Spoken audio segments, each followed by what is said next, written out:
Why did the United States attack Libya, Iraq, Afghanistan, and Yemen?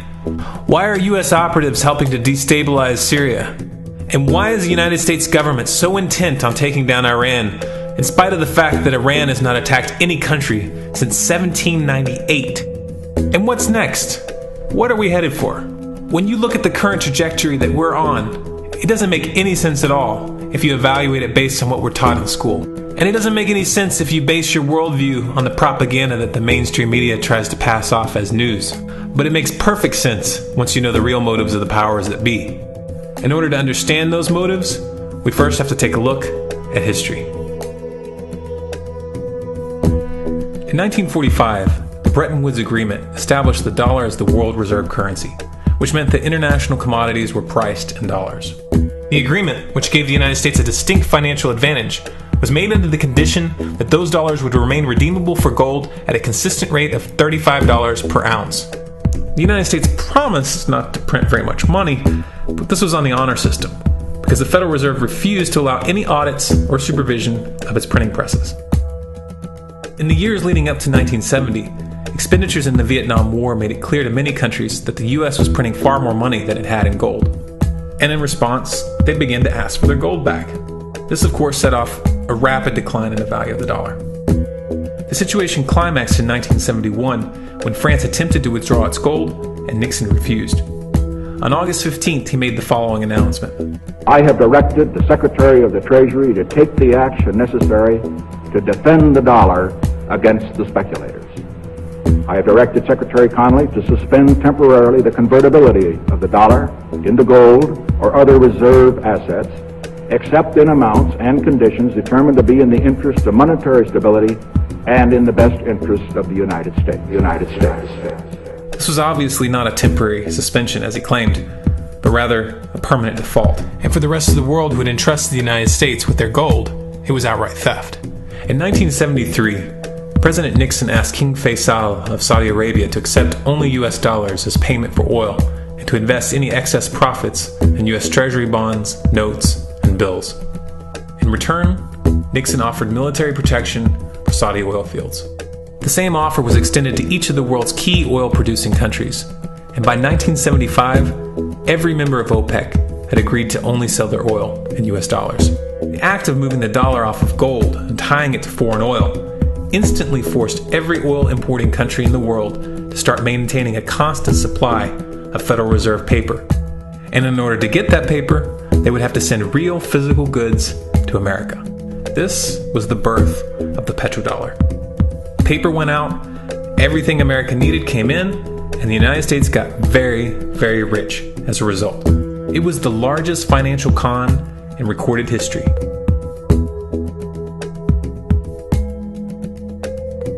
The arms race of the Cold War was a game of poker.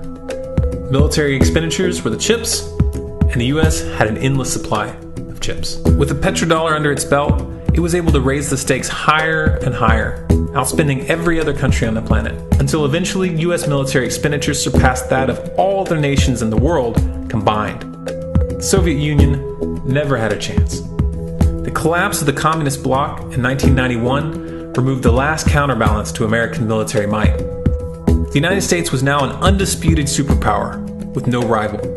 Many hoped that this would mark the beginning of a new era of peace and stability. Unfortunately, there were those in high places who had other ideas.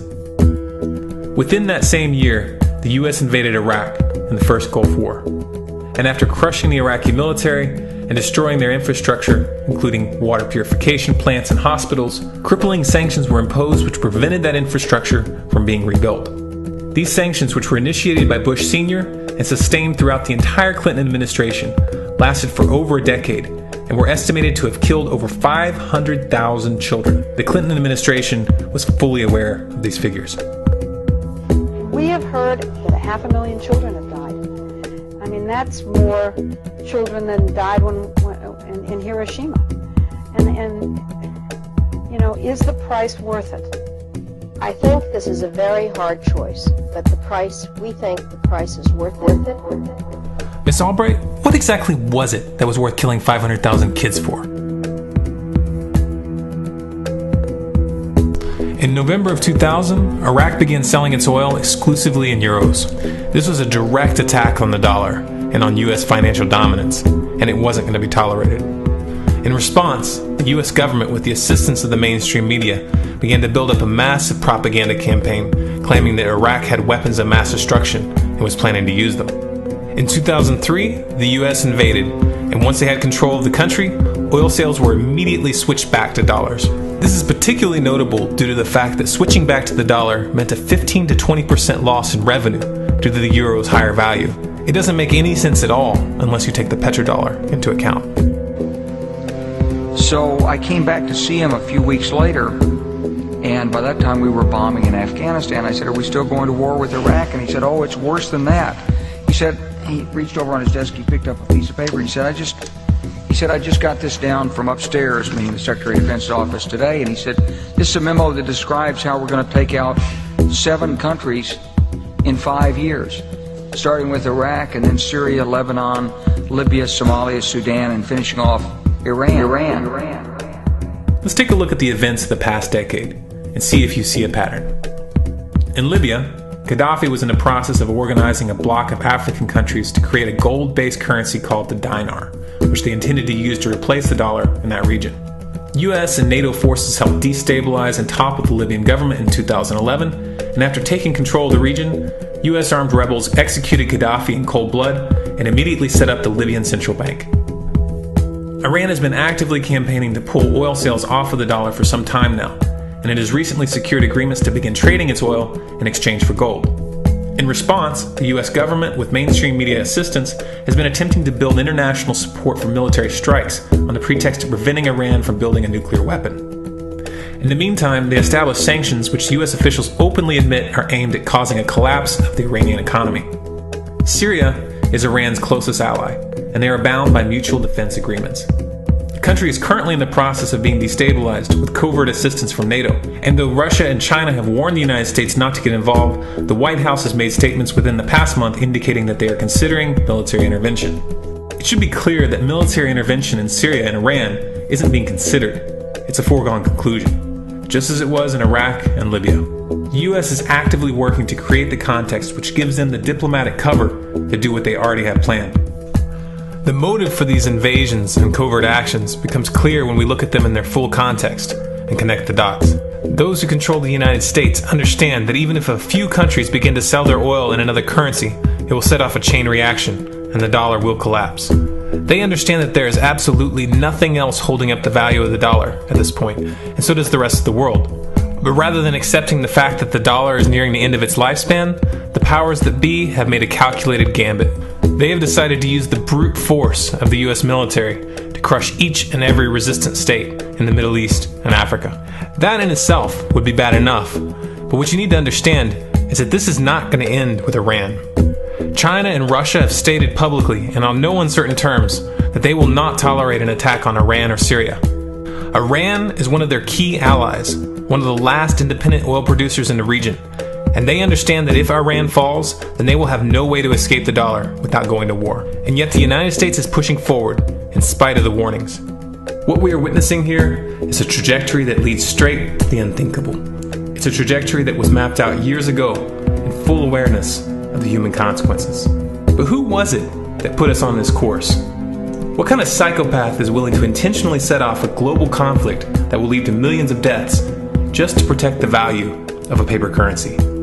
It obviously isn't the president. The decision to invade Libya, Syria, and Iran was made long before Obama had risen to the national spotlight. And yet, he's carrying out his duty just like the puppets that preceded him. So who is it that pulls the strings?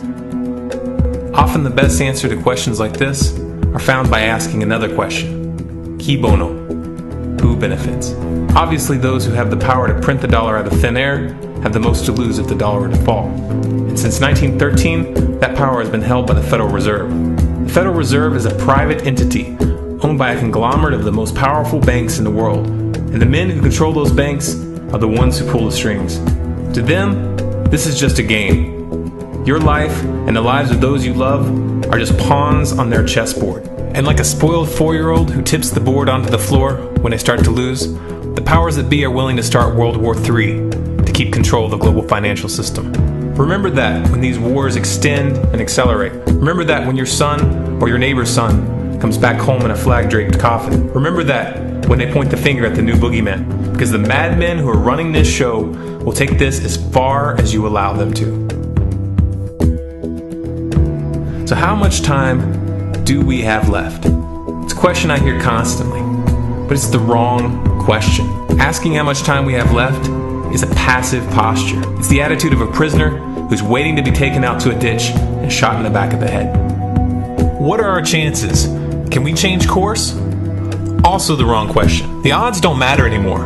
If you understand what we're facing, then you have a moral responsibility to do everything in your power to alter the course that we're on, regardless of the odds. It's only when you stop basing your involvement on the chances of success that success actually becomes possible.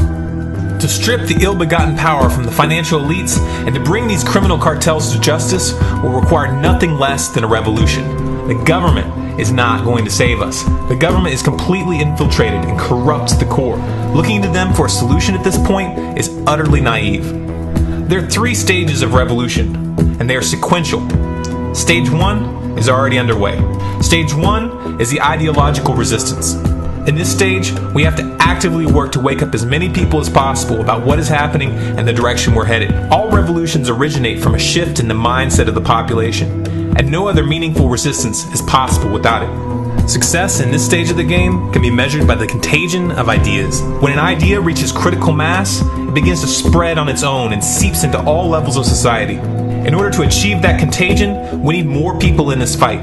We need more people speaking out, making videos, writing articles, getting this information onto the national and international stage, and we especially need to reach the police and the military. Stage 2 is civil disobedience, also known as nonviolent resistance. In this stage, you put your money where your mouth is, or more accurately, you withhold your money and your obedience from the government, and you do everything in your power to bring the gears of the state to a halt. Practiced in mass, this method alone is often enough to bring a regime to its knees. However, if you fail at this stage, Stage 3 is inevitable. Stage 3 is direct physical resistance. Direct physical resistance is the last resort, and it should be avoided and delayed as long as possible, and it should only be invoked after all other options have been thoroughly exhausted. There are those who talk tough and claim that they will resist when the time comes, but what those people fail to realize is that if you are inactive during the first 2 stages and save your efforts for the last resistance, then you will fail. When the Nazis were moving door to door, dragging people out of their homes in Germany, that was the time to fight back physically. But due to the lack of ideological resistance and civil disobedience leading up to that moment, even an armed uprising would have likely failed at that point. An armed uprising can only succeed if the people have established an attitude of active resistance. And active resistance is only possible after their minds have broken free from the mainstream propaganda. If you want to fight back, it's now or never. You're not going to get another chance, and the stakes are far higher than they were in Nazi Germany.